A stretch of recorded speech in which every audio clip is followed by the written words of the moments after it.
Welcome to CJ TV. నిన్న జరిగిన BRS రజతోత్సవ సభ సంబంధించినటువంటి ఏదైతే కేసీఆర్ గారు మాట్లాడారో దాని గురించి వివిధ పార్టీ నాయకులు, ముఖ్యంగా సీఎం రేవంత్ రెడ్డి, అలానే మంత్రులు, వివిధ నాయకులు మాట్లాడడం జరిగింది. సో దీనికి సంబంధించి వాళ్ళ యొక్క స్పందన ఎలా ఉంది, దాని గురించినటువంటి విశ్లేషణ చేయడానికి ఈరోజు మనం స్టూడియోలో ఉన్నాము. మనతో పాటు చందు జార్జన్ గారు ఉన్నారు. నమస్తే అండి. నమస్తే నమస్తే చందు గారు, ఇప్పుడు ఆపరేషన్ కగారుపై జాతీయ స్థాయిలో చర్చ జరగాలి. ప్రపంచంలో ఇందిరాగాంధీకి మించిన యోధురాలు లేరు. కాంగ్రెస్ సర్కారు తెచ్చిన స్కీములు ఏ రాష్ట్రంలోనూ లేవు. మీడియా చిట్ చాట్లో రేవంత్ రెడ్డి గారు అన్నారు. దీని గురించి మీ యొక్క స్పందన ఏంటండి? నమస్తే అందరికీ. వాలి గారు, మనం మాట్లాడుకునే సందర్భం ఏదైతే ఎలకతుర్తిలో బీఆర్ఎస్ పార్టీ చాలా స్ట్రాటజికల్గా ఒక రజతోత్సవ సభ పేరు మీద ఒక సభను ఏర్పాటు చేశారు. అది భారీ బహిరంగ సభ నిర్వహించారు. స్ట్రాటజికల్గా కేసీఆర్ గారి భాష కానీ, ఆయన వాగ్దాటి కానీ, ఆయన టచ్ చేసిన అంశాలు కానీ కూడా మనం చూసుకోవాల్సిన అంశాలు ఉన్నాయి.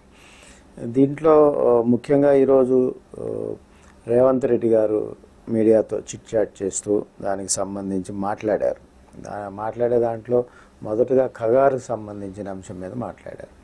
ఖగారుకు సంబంధించిన అంశం మాట్లాడుతూ దానికంటే ముందుగా కేసీఆర్ అసలు రేవంత్ రెడ్డి గారు ముఖ్యమంత్రిగా బాధ్యతలు చేపట్టినప్పుడే ఆయన ఒకసారి గుండె పగిలిపోయిందని ఆయనకి ఆ విధంగా ఆయన వ్యాఖ్యానించారు. ఆ కేసీఆర్ గారు దానికి సంబంధించి తన ప్రత్యర్థి అయిన రేవంత్ రెడ్డి గారు ముఖ్యమంత్రి కావటం అనేది చాలా తీవ్రమైన అంశం అనేది మనం గత 2-3 సార్లు మనం ఈ వారంలో దాని మీద స్పందించిన పరిస్థితి, మాట్లాడుకున్న పరిస్థితి.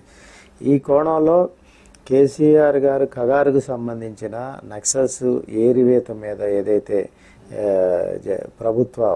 కేంద్ర ప్రభుత్వం ముందుకెళ్ళి దాని మీద పనిచేస్తూ ఉందో, భారీ స్థాయిలో కోంబింగ్ నిర్వహిస్తూ ఉందో దాని మీద కేసీఆర్ గారు స్పందించారు, మాట్లాడారు. ఒక స్ట్రాటజికల్ టచ్ అన్నమాట అది. కేసీఆర్ గారు నక్సల్కు సంబంధించిన అంశంలో ఛత్తీస్గఢ్లో జరిగే నక్సల్స్ ఏరివేత కార్యక్రమానికి సంబంధించి, ఆపరేషన్కి సంబంధించి టచ్ చేయటం అనేది అన్ని లక్షల బహిరంగ సభలో ఎవరు ఊహించని అంశం. అంటే కేసీఆర్ గారు ఏ అంశాలని టచ్ చేస్తారు, ఏ విధంగా ముందుకు పోతారు అనే దాంట్లో అది ఒక నిదర్శనం. జాతీయ స్థాయిలో ఒక్కసారిగా ఇతర రాష్ట్రాల ముఖ్యమంత్రులు కానీ, ఇతర రాష్ట్రాల అధికార యంత్రాంగం కానీ, భారతదేశంలో లెఫ్ట్ బ్యాక్గ్రౌండ్తో ఉన్న రాజకీయ పక్షాలు కానీ, అదేవిధంగా నక్సల్స్ గ్రూప్స్ కానీ, మావోయిస్టు కానీ, ఇతర పార్టీలన్నీ కూడా ఒక్కసారిగా ఆ వ్యాఖ్యకు సంబంధించి, ఆ ప్రకటనకు సంబంధించి, ఆ తీర్మానానికి సంబంధించి రాజకీయ పక్షాలు దాని మీద దృష్టి పెడతాయి. ఈ కోణంలో కేసీఆర్ గారు ఖగారుకు సంబంధించిన ఆపరేషన్ విషయంలో మాట్లాడటం, దాని మీద ఆలోచించాలని చెప్పటం, అదేవిధంగా వారు పదే చర్చలకు సిద్ధంగా ఉన్నారని ప్రకటిస్తున్న కేంద్ర ప్రభుత్వం దాని మీద స్పందించి ముందుకెళ్ళి చర్చలు జరపాలి, వాళ్ళు చర్చలకు సిద్ధంగా ఉన్నారని ప్రకటిస్తూ ఉన్నారు. దీన్ని మానవతా దృష్టితోటి ఆలోచించి చర్చలు జరపాలని కేసీఆర్ గారు స్పందించారు, పిలుపునిచ్చారు. దాన్ని తీర్మానంగా భావించాలనేది కూడా ఆయన బహిరంగ సభలో మాట్లాడారు. దాని మీద స్పందించారు రేవంత్ రెడ్డి గారు. కాకుండా అది జాతీయ విధానంగా జాతీయ స్థాయిలో చర్చించాలనేది కూడా ఆయన ఈ సందర్భంగా మాట్లాడారు. అదే కాకుండా కేసీఆర్ గారు ఏదైతే ఆయన స్థాయికి తగ్గట్టుగా దాని మీద మాట్లాడలేదు, ఆయనకి స్థాయికి తగ్గిన సిస్టంలో మాట్లాడలేదు అనేది ఒక విధానంతో ఆయన దాని మీద స్పందించారు. అదేవిధంగా రేవంత్ రెడ్డి గారు ఏం చెప్పారంటే, ఏదైతే ఎలకతుర్తి బహిరంగ సభకు సంబంధించిన అంశంలో ఆర్టీసీ బస్సుల సమకూర్చే విధానంలో రాష్ట్ర ప్రభుత్వం బీఆర్ఎస్కి సహకరించిందనేది స్పష్టత ఇచ్చారు. బీఆర్ఎస్ పార్టీ ఆర్టీసీకి ఏదైతే బస్సులకు సంబంధించిన విషయంలో మొదటి పేమెంట్ దాదాపుగా 9 కోట్ల రూపాయలు కట్టింది బస్సులకి. బీఆర్ఎస్ పార్టీ కోరిన నేపథ్యంలో దానికి సంబంధించి రాష్ట్ర ప్రభుత్వం కానీ, అదేవిధంగా ఆర్టీసీ నుంచి కానీ ఆ బస్సులకు సంబంధించి వాళ్ళకి సమకూర్చింది రాష్ట్ర ప్రభుత్వం. గతంలో బీఆర్ఎస్ ప్రభుత్వం ఆ విధంగా చేయలేదు. రాహుల్ గాంధీ గారి సభ ఖమ్మంలో నిర్వహించిన సందర్భంలో అవరోధాలు సృష్టించింది, ఏర్పాట్లకు సంబంధించి ముందుకు పోనీయకుండా ఇబ్బంది పెట్టిందనేది రేవంత్ రెడ్డి గారికి సంబంధించి ఈ అంశం, అదేవిధంగా ఇందిరాగాంధీ గారికి సంబంధించి కూడా మాట్లాడారు ఎవరు రేవంత్ రెడ్డి గారు. ఇందిరాగాంధీ జాతీయ స్థాయిలో ప్రపంచ స్థాయిలో యోధురాలని, అటువంటి యోధురాలు దేశంలో లేరని, ఒక దేశాన్ని ఓడించిన ఘన చరిత్ర ఇందిరాగాంధీ గారిదేననేది కూడా రేవంత్ రెడ్డి గారు మాట్లాడిన రాహుల్ గాంధీకిను రేవంత్ రెడ్డికి సన్నిహిత సంబంధాలు కరెక్ట్గా లేవు, అపాయింట్మెంట్ దొరకట్లేదనే విషయాన్ని కూడా ప్రస్తావించారు. అంటే సోషల్ మీడియాలో అదేవిధంగా ఏదైతే 2 రోజుల క్రితం రాహుల్ గాంధీ గారు హైదరాబాద్లో జరిగిన కార్యక్రమంలో పాల్గొనడానికి వచ్చిన సందర్భంలో రేవంత్ రెడ్డి గారు రాహుల్ గాంధీ గారిని రిసీవ్ చేసుకునే సందర్భం కానీ, విష్ చేసే సందర్భంలో కానీ ఆయన కనీసం చూసి చూడనట్టుగా వ్యవహరించారు అనే వార్తలు కొన్ని చోట్ల వచ్చినాయి బయటికి. అదేవిధంగా సోషల్ మీడియాలో ఎక్కువగా వచ్చినాయి. ఈ పరిస్థితుల్లో ఏంటంటే కొన్ని చర్చల్లో సోషల్ మీడియా చర్చల్లో కానీ, మీడియా చర్చల్లో కానీ అసలు రేవంత్ రెడ్డి గారు ముఖ్యమంత్రిగా ఉంటారా ఉండరా అనే చర్చలు కూడా కొంతమంది నాయకత్వం మాట్లాడిన సందర్భం ఉంది. శాసనమండలి సభ్యులు మల్లన్న లాంటి నాయకత్వం దాని మీద చర్చించారు. ఆయన మీడియాలో కూడా దాని మీద చర్చ పెట్టి మాట్లాడిన సందర్భం ఉంది. వాళ్ళు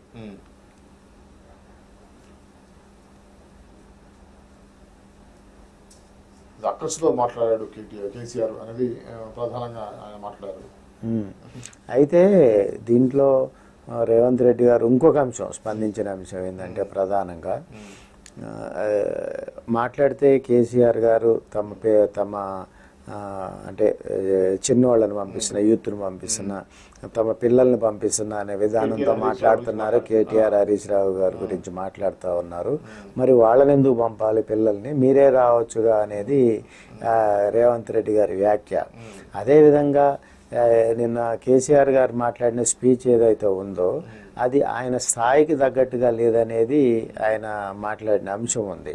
ఏదైతే బీఆర్ఎస్ బహిరంగ సభకు సంబంధించి ఆయన మాట్లాడిన తీరు, కేసీఆర్ గారు మాట్లాడిన తీరు, వ్యవహరించిన తీరు కేసీఆర్ స్థాయికి తగ్గ హోదాతో జరగలేదు, హుందాగా జరగలేదు, ఆ భాష సరైన విధానంగా లేదు అనేది ఆయన ఈ సందర్భంగా మీడియాతో మాట్లాడుతూ ముఖ్యమంత్రి రేవంత్ రెడ్డి గారు మాట్లాడారు.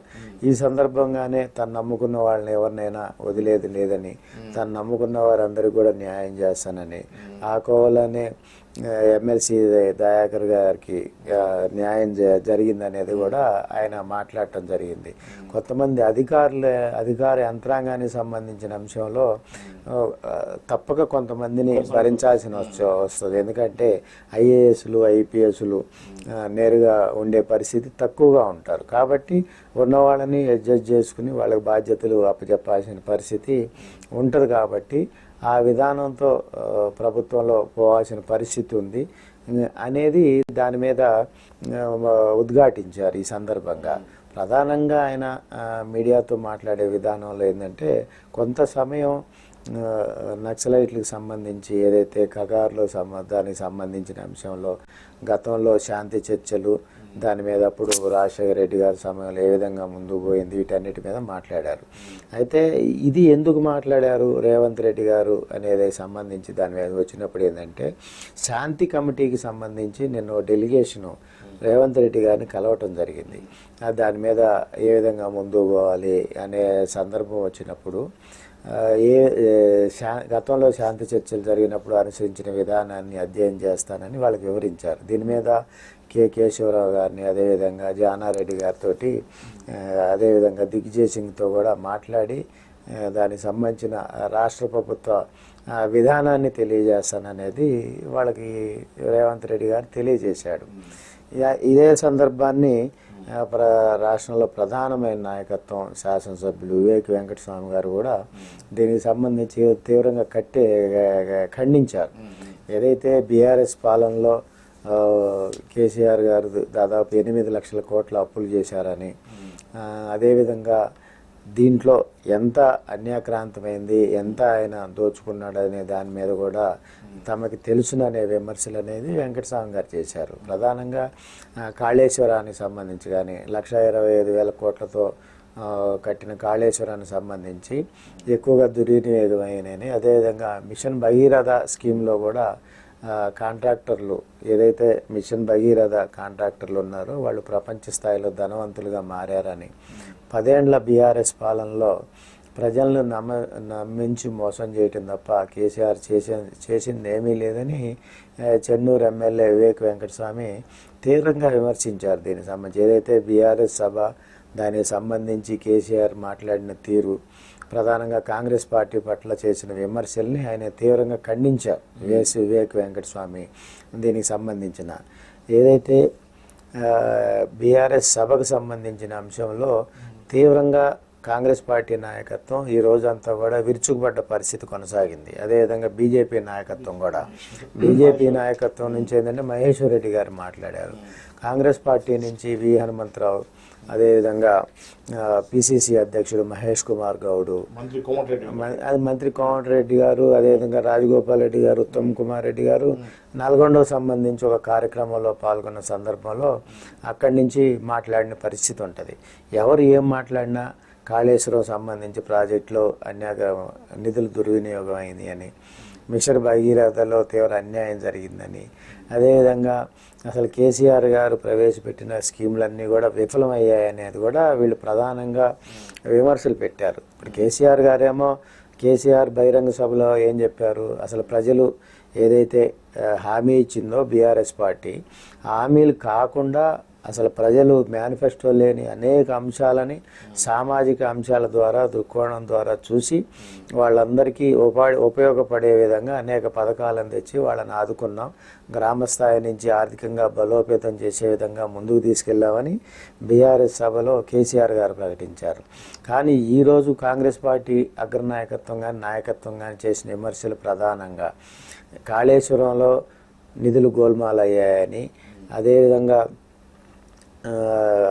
8 లక్షల కోట్ల రూపాయలు అప్పులు చేశారని, అదేవిధంగా ఏదైతే హైదరాబాద్ కేంద్రంగా రియల్ ఎస్టేటు వ్యాపారుల వద్ద, ఐటీ సంస్థల వద్ద, అదేవిధంగా పెద్ద పెద్ద మల్టీనేషనల్ కంపెనీల వద్ద చాలా ఎక్కువ అన్యాక్రాంతమైంది. లక్షల కోట్ల రూపాయలు బీఆర్ఎస్ నాయకత్వం గోల్మాల్ జరిగింది. ఇదంతా కూడా ఆ గోల్మాల్ చేసిన డబ్బుల్లో నుంచే ఇప్పుడు ఈ బీఆర్ఎస్ సభకి రజతోత్సవ సభకి ఖర్చు పెట్టిన డబ్బులు అవన్నీ కూడా వాటిలే అనేది కాంగ్రెస్ పార్టీ విమర్శలు చేసిన నేపథ్యం ఉంది. వీటన్నింటినీ కనుక మనం గమనించుకున్నట్టయితే ప్రధానంగా ఈరోజు వి హనుమంతరావు గారు మాట్లాడారు. వి హనుమంతరావు గారు ఏం మాట్లాడారు, దానికి సంబంధించి ఏదైతే బీఆర్ఎస్ అప్పుడు టీఆర్ఎస్ ఉద్యమ సందర్భంగా కేసీఆర్ నాయకత్వంలో కేసీఆర్ గారు దీక్ష చేశారు. ఆ దీక్షకి కర్త కర్మ క్రియ మొత్తం కూడా ఆ రోజు కాంగ్రెస్ పార్టీనే. నిన్ను వెనక నుండి నడిపించింది కాంగ్రెస్ పార్టీనే. కాంగ్రెస్ పార్టీ ఇచ్చింది. కాంగ్రెస్ పార్టీ సోనియా గాంధీ గారి కాళ్ళను మొక్కి మీరు ప్రణామం చేసిన పరిస్థితులు అవన్నీ కూడా కాంగ్రెస్ పార్టీ ఇచ్చింది. కానీ కాంగ్రెస్ పార్టీ తెచ్చింది. అసలు నీకు తెలంగాణ ఇచ్చిందంటేనే కాంగ్రెస్ పార్టీ. ఈరోజు అవన్నీ కూడా మర్చిపోయి విమర్శలు చేస్తా ఉన్నారు. అవును, అంటే కాంగ్రెస్ అంటే బీఆర్ఎస్ బహిరంగ సభ, రజతోత్సవ సభ 25 సంవత్సరాలు పూర్తి చేసుకున్న సందర్భంగా బీఆర్ఎస్ పార్టీ ఏదైతే సీనియర్ నాయకత్వం జాతీయ స్థాయిలో ఒక క్రేజ్ ఉన్న నాయకుడు కేసీఆర్ గారు, అటువంటి ఒక అగ్రనాయకుడు నిర్వహించే సభలో ఆయన మాట్లాడే సందర్భంలో మీరు గమనించినట్టయితే ఆయన టచ్ చేసిన అంశాలు కాకుండా స్థానిక నాయకత్వం మీద విమర్శలు కానీ స్థానిక పార్టీల మీద విమర్శలు కానీ చేయలేదు. అతను ఏమైనా జాతీయ స్థాయిలో కాంగ్రెస్ పార్టీని టచ్ చేశాడు, జాతీయ స్థాయిలో బీజేపీని టచ్ చేశాడు. అట్లా టచ్ చేసి వదిలేశాడు చాలా తక్కువ సమయంలోనే. కానీ ఆయన దృష్టి అంతా ఏంది, బీఆర్ఎస్ కార్యకర్తలు ఉత్సాహం, నూతనోత్సాహాన్ని నింపటం. ఇప్పటికే రాష్ట్రంలో క్యాడర్ అంతా కూడా క్యాడర్ కానీ ప్రజలు కానీ బీఆర్ఎస్ వైపు చూస్తుంది. రాబోయే కాలంలో బీఆర్ఎస్ తప్పనిసరిగా ఎన్నికల్లోకి ఏ ఎన్నికలు వచ్చినా విజయం సాధిస్తుంది అనే నానుడిని జనాల్లో తీసుకెళ్లే ప్రక్రియను ఆయన తీసుకెళ్లారు. కార్యకర్తల నమ్మకాన్ని కల్పించేందుకు ప్రయత్నాలు చేశారు. కానీ అది ఏదైతే ఉందో ఆయన చేసినది ఇక్కడ కాంగ్రెస్ పార్టీ నాయకత్వం ఉంది, కాంగ్రెస్ పార్టీ నడిపిస్తున్నది రేవంత్ రెడ్డి గారు, అదేవిధంగా మహేష్ కుమార్ గౌడ్ గారు, అదేవిధంగా సీనియర్ నాయకత్వం ఉంది, కాంగ్రెస్ పార్టీకి ఇన్ఛార్జీలు ఉన్నారు, మంత్రులు ఉన్నారు, వీళ్ళంతా కూడా ఉన్న పరిస్థితి ఉంది. కాబట్టి ఆ విమర్శలు అసలు ఎవరిని టచ్ చేయకుండా ముందుకు పోతున్న పరిస్థితిని మనం చూసాం. ఈ సందర్భంలో అనేక అంశాలు ఈరోజు కాంగ్రెస్ పార్టీలు ఒక్కసారిగా మూకమ్మడిగా నాయకత్వం అంతా కూడా ఎదురుదాడి చేసింది. ఇది అసలు తెలంగాణ ఎవరిచ్చారు, ఏ విధంగా వచ్చింది, కాంగ్రెస్ పార్టీ నాయకత్వంలో తెలంగాణ ప్రత్యేక తెలంగాణ రాష్ట్రం అనేది ఇచ్చింది.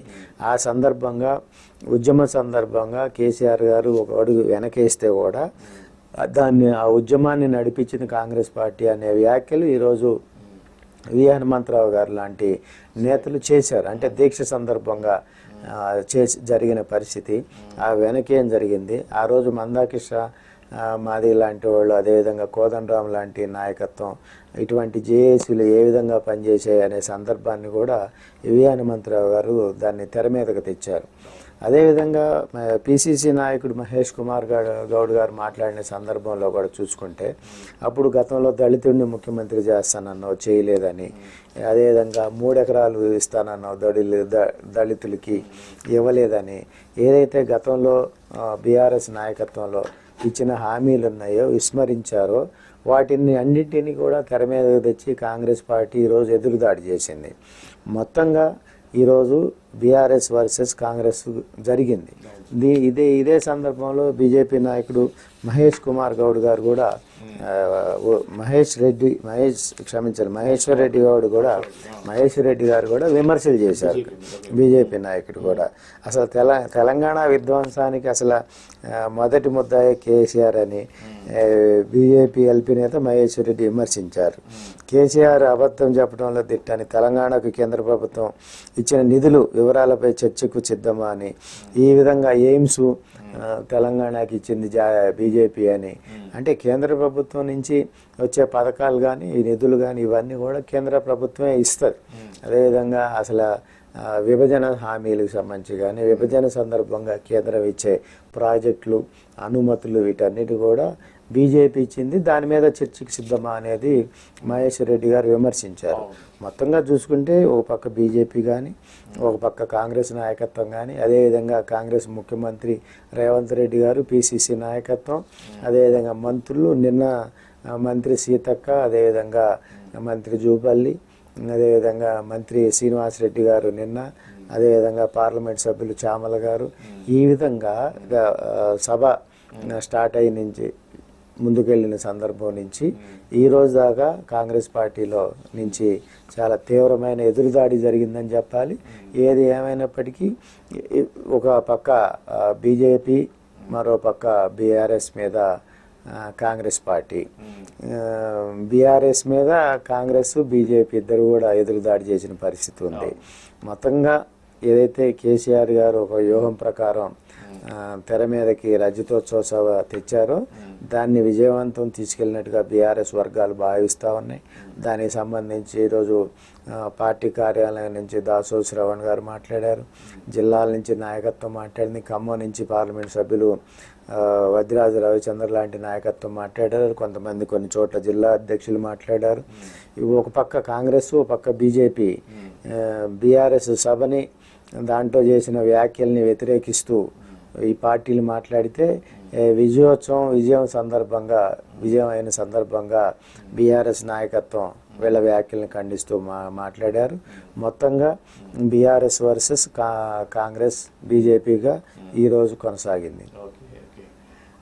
ఇదే అండి, చూసారు కదా. ఇప్పుడు నిన్న ఏదైతే బీఆర్ఎస్ సభ జరిగిందో అది ఎంత పెద్ద మొత్తంలో జరిగిందో అదే రేంజ్లో ప్రతిపక్షాల నుంచి, అదేవిధంగా బీజేపీ నుంచి కూడా, అధికార పక్షం నుంచి బీజేపీ నుంచి కూడా విమర్శలు వెల్లువెత్తాయి. ఇది ఈరోజు రాజకీయంగా జరిగినటువంటి హాట్ చర్చ. రేపటి ఇంకో కార్యక్రమంలో మళ్ళీ కలుద్దాం. అంతవరకు చూసినటువంటి CJ TV. Thank you.